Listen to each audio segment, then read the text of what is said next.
Ilang years na din ako namumundok. Sa katunayan ay di na rin mabilang sa daliri ang mga bundok na naakyat ko na. Pero sa pagkakataon na ito, susubukan ko ang aking sarili. Aakitin ko ang pinakamataas na bundok dito sa Pilipinas at yon ay ang Mount Apo. Samahan nyo kami sa aming paglalakbay mula sa NAIA Terminal 2 hanggang sa tuktok ng Apo Sindawa.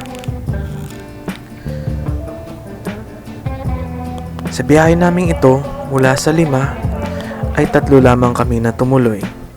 At yun ay ako, si Ricky at si Ryan. Pare-parehas kami na ngayon lang makakasakay ng eroplano. Bukod sa 1 oras na flight delay dahil sa aberyang nakita ng piloto bago ang takeoff, ay smooth naman ang biyahe pa Davao Airport.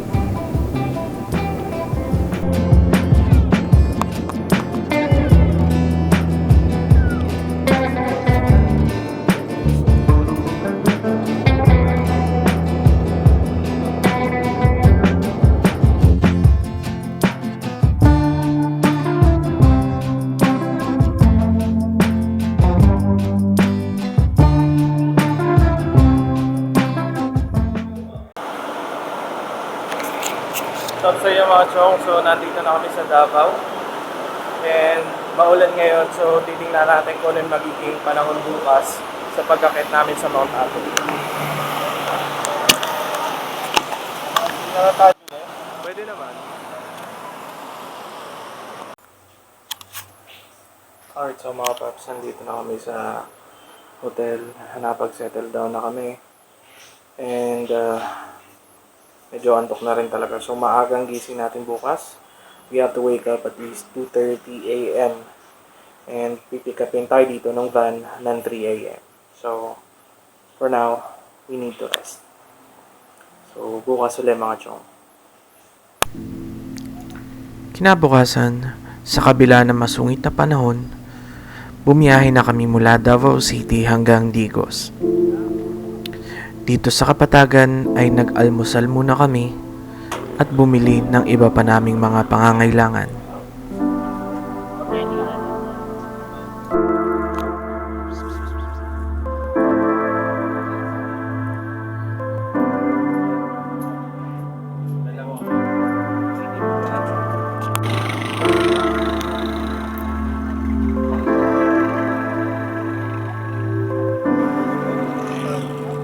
Oo nga. Parang garbage bag na. Pwede na. Pang sapin lang naman. Walang no? Pwede na isa. Magkano ba yan? Ha?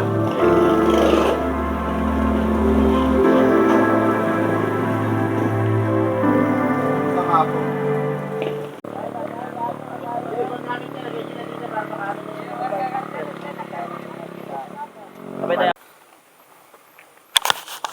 Alright mga chong, so dito tayo sa jump off ng paakyat ng Mount Apo.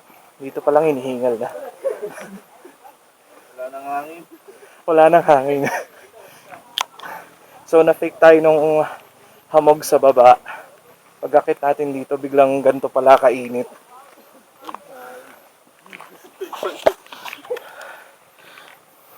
Ano? Pahinga na, Fernie.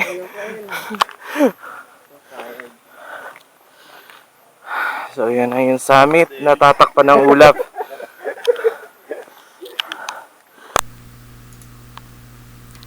Pagkatapos ng orientation sa jump off, ay tumuloy na nga kami sa aming pag-akyat. Sa unang bahagi na ito ay tinatahak namin ang open trail kung saan makikita ang malawak na mga taniman. Ito nga pala ay ang kinabubuhay ng mga tao sa lugar na ito. Sa aming patuloy na paglalakad ay mapapansin ninyo na halos nababalot ng hamog ang paligid. Malamig ang temperatura at halos walang hangin. Sa kabila nito ay patuloy naming tinahak ang kabukiran hanggang sa makarating kami sa bukana ng forest trail.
Pagkatapos mananghalian mula sa junction ay nagpatuloy na kami sa trail papuntang Camp Goody Goody.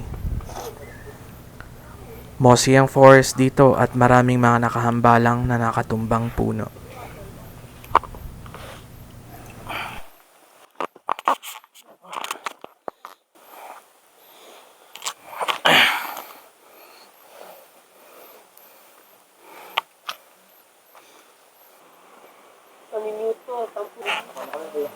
Friend, kaya pa? Kaya pa.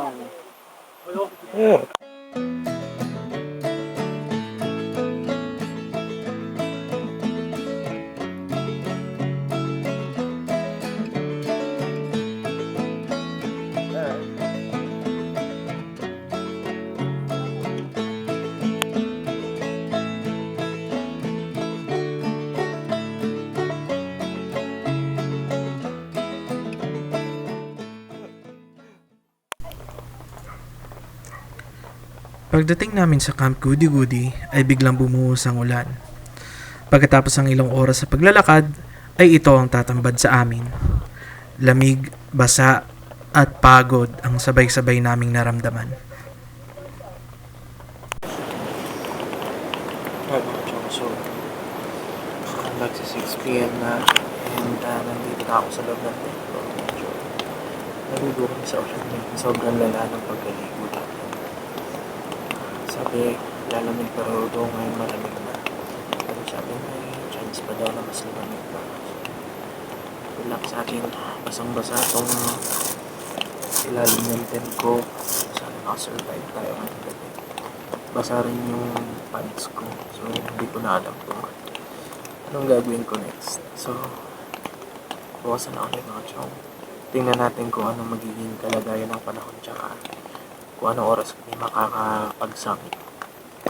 Good night. Paps, ready na. Ikaw, Frenny, ready na? Ako ready na ako. Nakablog ko ba? Oo. Lalayo ko siya ha. Pagkatapos ng halos 2 oras sa pagkakyat ay inabutan na kami ng liwanag dito sa boulders. Madaming bato, may amoy ng asupre, at malamig ang temperatura dito. Alright, so mga chong, this part of my life is what you call pagsisisi. Kasi kung hindi nyo na napapansin, sobrang gapang na talaga kami dito. Yung mga bato dito, ayan, may mga sulfur siya. Tapos doon din may mga nagbubuga talaga ng usok. Hindi ako 100% sure kung active ba itong vulkan na to, pero may mga parang vent. So ayan pa akitin natin. Tara na. Dito nga pala sa Mount Apo, sa part ng boulders, ay may makikita kayo mga wild berries. Pwede itong kainin ng diretso kung di ka naman maarte. Hindi ko may kumpara ang lasa nito sa ibang mga prutas na natikman ko, pero nagustuhan ko ito.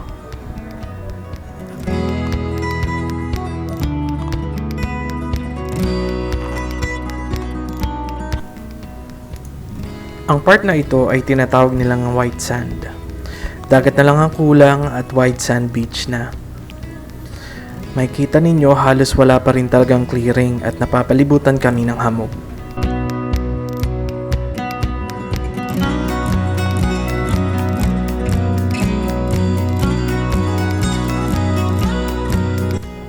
At siya nga pala, isa sa mga guide namin na kasama ay si Jason. Siya yung naka-blue.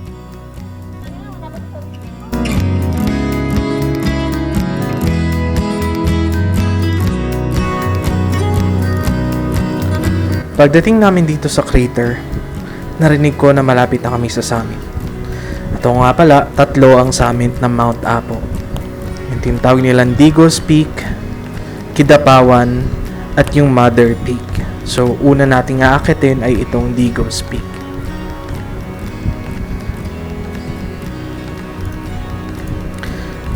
Habang paakyat pa, ay nararamdaman ko na unti-unti na nawawala lahat ng pagod, lungkot, at hirap na dinanas ko makarating lamang sa bahaging ito ng bundok.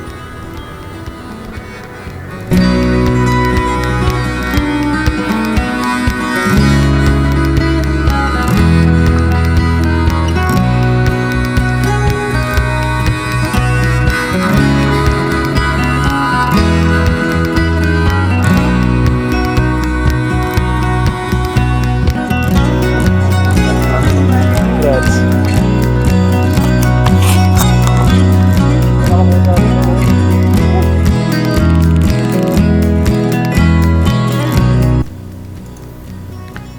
Pagkatapos nga namin kumuha ng mga larawan sa Digos Peak, ay hindi na kami nagkaksaya pa ng oras. Bagamat medyo umuulan, mahamog ang paligid, ay pumunta na kami agad sa Mother Peak.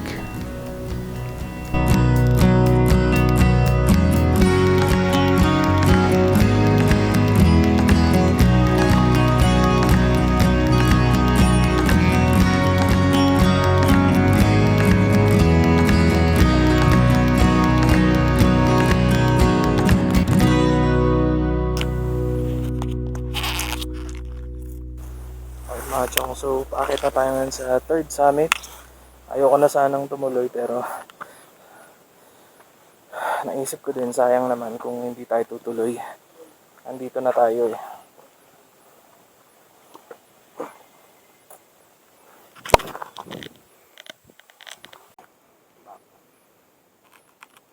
Yung takbo na, Fernie. Walang N.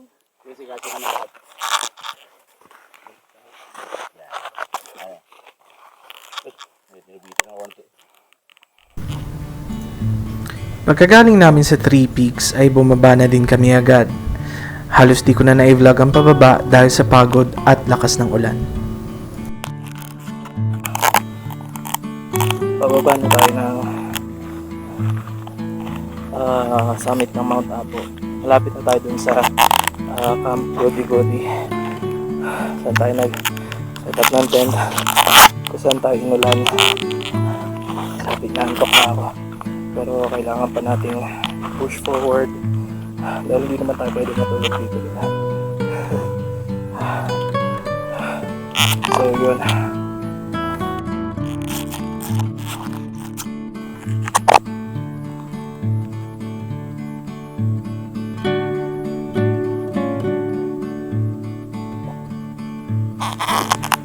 So pag nakababa na lang ulit tayo mga chong.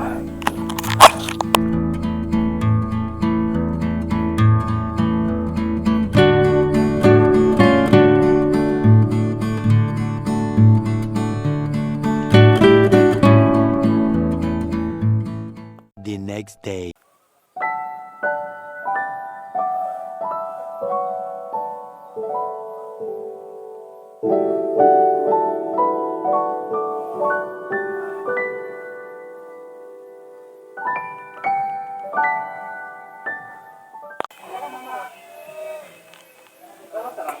Dala ka ng idalak mo.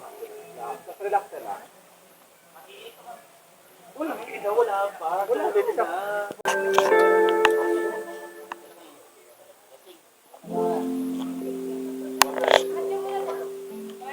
Sir? Oh,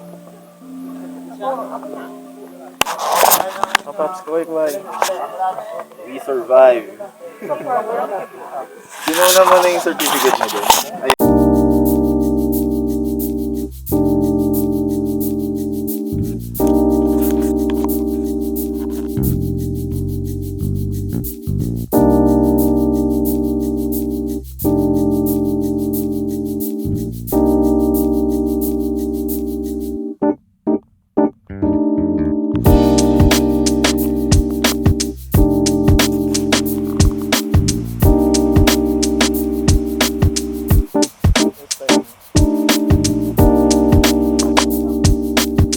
Ayan na po si Ryan.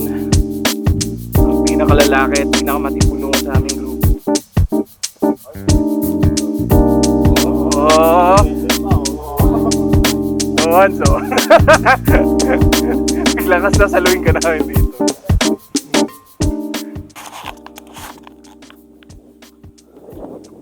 Huwag nyo nasubukan. masira ang buhay ninyo.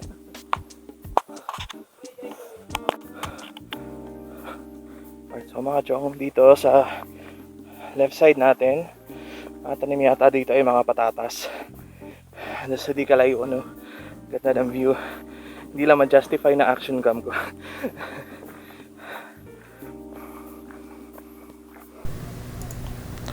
Makalipas lamang ang ilang sandali at ilang dulas ay nakarating na din kami sa open trail. Halos hindi namin makilala ang lugar na ito dahil nung umaakit nga kami ay sobrang hamog. Habang kami ay naglalakad at nagmamasid sa paligid, ay hindi namin mapigilang masabi na tunay nga ang ganda ng Pilipinas.